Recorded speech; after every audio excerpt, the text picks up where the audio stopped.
के उपलक्ष्य में यहाँ पे क्या कार्यक्रम होगा? देखिए, सबसे पहले आप सभी को जय जय श्री सीताराम और जय श्री बालाजी।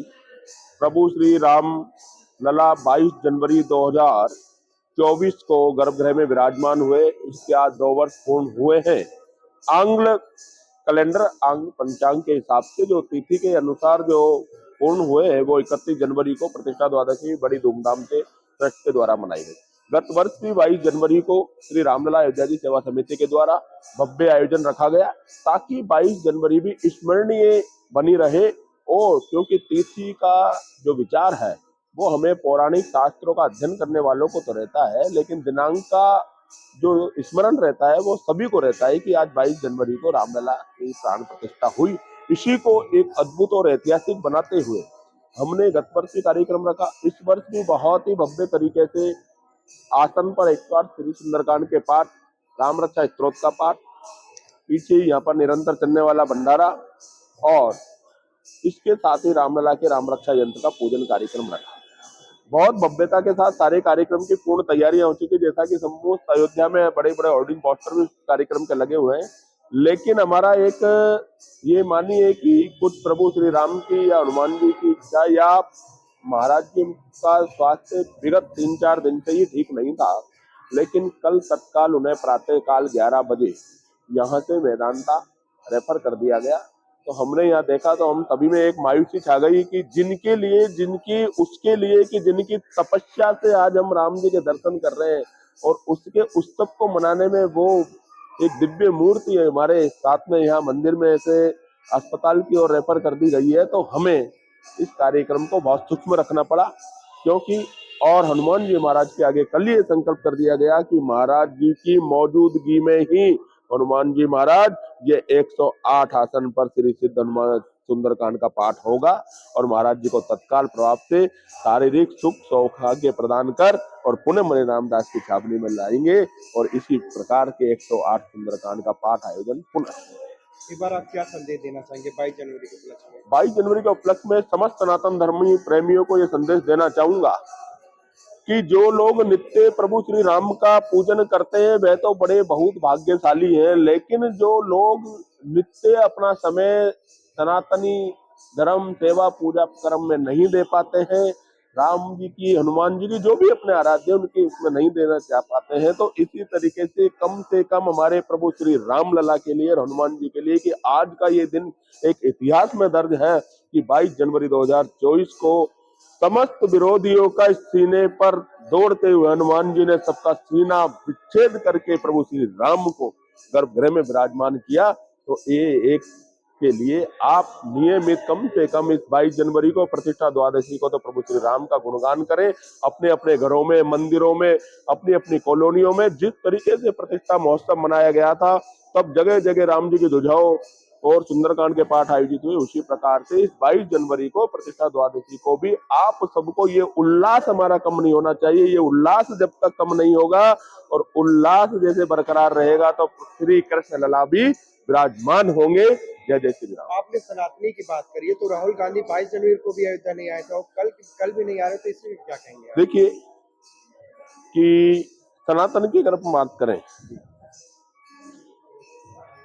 तो सनातन से कोई पृथक कैसे हो सकता है? राहुल गांधी कहते हैं हम तो सबसे बड़े राम भक्त हैं, लेकिन कल वो नहीं आ रहे हैं।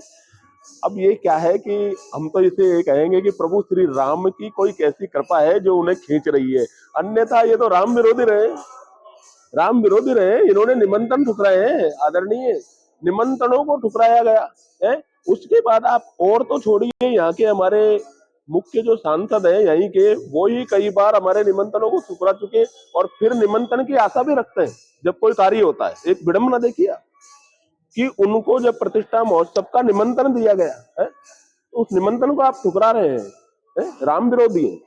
लेकिन जब किसी चीज का आपको निमंत्रण नहीं जा रहा तब आपको सांसद महोदय को अपनी प्रोटोकॉल याद आ रही है। अरे भैया, सबसे बड़ी प्रोटोकॉल तो हमारे सनातन में नहीं, हमारे विश्व में प्रभु श्री राम की है। उससे पृथक प्रोटोकॉल तो हमारे मोदी जी की भी नहीं है। वो भी अपने प्रोटोकॉल को छोड़ करके जब राम जी के पास पहुंचते हैं, अन्य सभी कार्यों को निरस्त करके पहुंचते हैं, तो भाई हम सब सनातन है। और मैं आपको ये वचन आज देता हूँ 22 जनवरी को, जितने भी राम विरोधी हैं ये सब आपको प्रभु श्री रामलला की शरण में मिलेंगे। क्योंकि हनुमान जी महाराज सबको परास्त करके छोड़ेंगे और सबको राम जी के चरणों में लाकर छोड़ेंगे। और ये आपको देखने को मिल रहा है, राहुल गांधी जाने वाले, वो कह रहे हैं हम राम प्रेमी है, हम अयोध्या में दर्शन करना चाहते हैं। खुद अवधेश प्रसाद जी भी सपरिवार दर्शन करने जा ही रहे। कल वो तो नहीं आ रहा है, वो तो नहीं आ रहा। अभी सुनने में आ रहा था, कुछ आपके मीडिया बंधुओं से सुनने में आया था। और नहीं आएंगे तो फिर आप ये कह रहे हैं कि हम सबसे बड़े राम प्रेमी में, तो फिर रामलला के दर्शन करने में आपको क्या ऐतराज है? क्यों नहीं? क्यों आप क्या है आपकी, या तो फिर आपकी भ्रांति विवेक में ये बैठी हुई है कि ये बीजेपी वालों का मंदिर है क्या, राम जी का नहीं है?